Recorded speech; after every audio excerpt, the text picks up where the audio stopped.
How to remove the home button from your Shopify main menu. Hey everyone, welcome back to my YouTube channel. In this video, I'll show you exactly how to remove this button right here.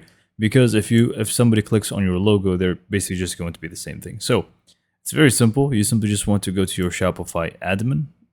And then from here, you simply just want to click on content. This is going to allow you to access the menus option. So click on menus. And now you have the option to either create a fully new one or you can just edit the previous one. So I'm just going to create a new one. It has home, catalog, and contact. So I'm just going to create a new one. So I'm just going to name it main menu 2 and I'm just going to start adding items to them. So I'm just going to add catalog and link it to all products. Click on the tick and then I'm just going to add the other item which was contact. So I'm just going to again link this to the contact page and click on the tick. And obviously you can feel free to add anything else that you like.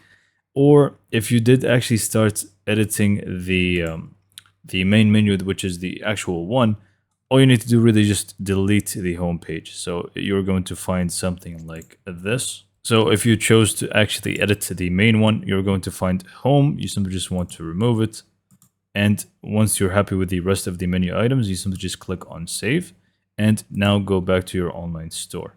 Now, if it was the main menu that you adjusted, you don't really need to do any other step. But if you created a new one, you basically just want to replace this with the new one. So click on the header icon. And if you're on Horizon, you're just going to click on the arrow next to header. If you're on Dawn theme, click on the header itself.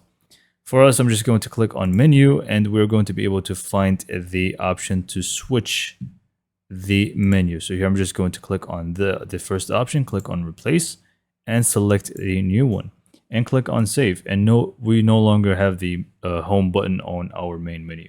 So hopefully you found this video to be informative and helpful. And for more information, subscribe to my YouTube channel and thank you for watching.